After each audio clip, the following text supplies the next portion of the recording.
Билесиңби, жаштар долбоору ар бир келген суроолордун анонимдүүлүгүн сактап, тиешелүү адистен бекер жооп алып берип келет. Келип түшкөн каттардын арасынан жигитине алданып калган кыздардын окуялары көп. Ошондой суроолордун айрымдарына психолог Тамара Воронцова жооп берди. Үйлөнөбүз деп кыздыгыма тийди. Саламатсызбы? Сүйлөшкөн жигитим үйлөнөбүз деп кыздыгыма тийген. Качан деп сурасам, эмдиги жылы деп жатат. Эмне кылсам болот? Мага кеңеш бериңизчи. Саламатсыңбы кымбаттуум? Кыздыгыма тийди дегениң абдан кызыктуу сөз экен. Ошондо тийдиби же алып койдубу? Кыязы ортоңордо жакындык болгон. Кийинки жылы үйлөнөбүз деп жатса, сага сөйкө салып коюшун макулдашып алгыла. Ал эми тойду даяр болгондо өткөрүп аласыңар. Эгерде ал сага куда түшүүдөн жана үйлөнүүдөн баш тартса, эч чөкпө, демек ал сенин тагдырың эмес. Башканы жолуктуруп сөзсүз бактылуу болосуң.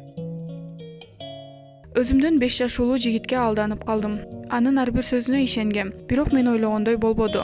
Кармана албай намысымдан ажырадым. Көрсө мага дүүлүктүрүүчү дары берип коюптур. Ошондон кийин эркек дегенди көрөйүн деген көзүм жок. Аларга ишенгим да келбейт.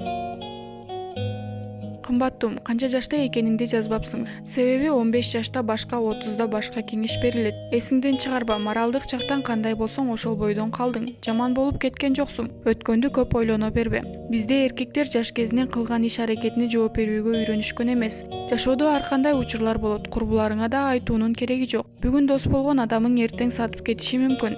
Баарынан жакшысы апаңа айтканың туура болмок. Бирок айрым учурларда эне менен кыздын ортосундагы сырдашуу, бири-бирин түшүнүү жок болуп, айыптан башка эч нерсе айтылбайт. Эгер сенде ушундай болсо, сырыңды ичиңе сактаганың оң. Эң негизгиси, мен бактылуу болууга татыктуу эмесмин деп эч качан ойлонбо.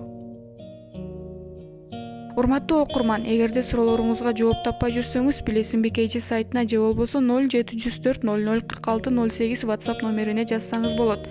Биздин адистер бекер кеңеш бергенге даяр.